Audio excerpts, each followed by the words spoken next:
Hello, Aramis. I'm Christina from Café Mais Geek here in Portugal.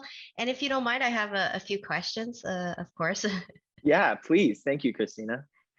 How do you feel, or how did you felt when Marvel contacted you to be a part of the MCU? Oh, I was so excited and shocked. It was a long process to become a part of this show. I auditioned originally, and then months had passed, and then I got a call from Sarah Finn that they wanted me to test. And then it took about a month for them to call me back and tell me that I was a part of the show. But I actually became a part of the show. I was the first person cast in the show, which I was super thankful for. And I didn't know what character I was going to play yet. So I was actually attached to the show before I even knew I was going to play Red Dagger, which That's was cool. super cool. And I was hoping to play Red Dagger just because he's so iconic. And, I wanted to work, to work, with a new dialect. I thought it would be something that would be really challenging and fulfilling. And when it all panned out, I was on cloud nine. It was absolutely incredible. And you having been born in the US, how did you feel about the experiences of Kamala as an American Pakistani? And how do you relate with it?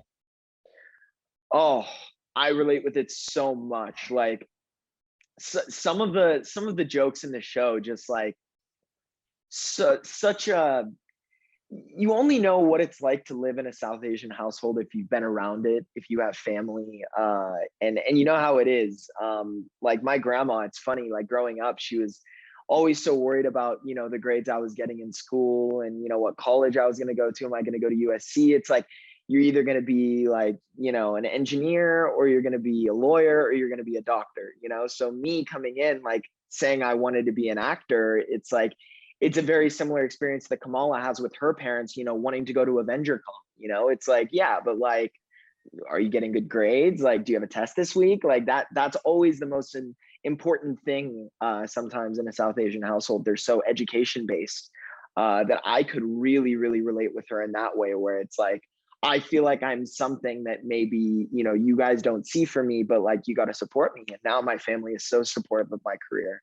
And I think eventually the cons will be more supportive of Kamala's abilities as well. And how was it to interpret Red Dagger? And how much freedom did you have with the character?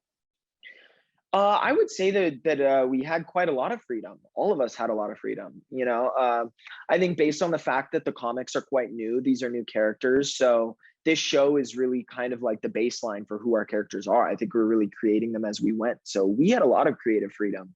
For me, like the biggest obstacle was the dialect training. I was training with a dialect coach for hours and hours and hours and hours every day.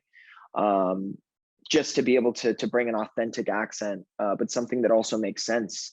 I knew that all of us are representing in such a special way, but Kareem especially, in that he is from Karachi. I really needed to represent someone who was born and raised in Pakistan. And I was really happy with how things turned out. And shout out my dialect coaches and my culture coaches, getting me caught up and well versed on Karachi culture.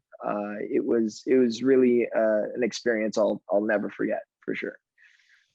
I'm seeing that my time is running out. This is gonna be my last question. What surprised you the most about the production in Marvel? Uh, I think I'm surprised how tight knit the production is. You expect with such a huge franchise, I mean, possibly the biggest franchise of all time in the entertainment industry, it can be a bit intimidating when you first come in. But meeting our executives, Kevin Lewis, Victoria, Sana, Jenna, all of our directors, everyone was so kind and so warm. And I think that really surprised me because, as a young actor, I've met loads of producers and directors who just aren't the nicest people. They aren't the warmest people, but everyone is so warm within Disney and Marvel. I was really, really happy to be working for them. Thank you so much for responding to all of my questions, and I hope you have a good rest of the day. And Thank you, thank Christina. you. Bye. Thank you. Thank you.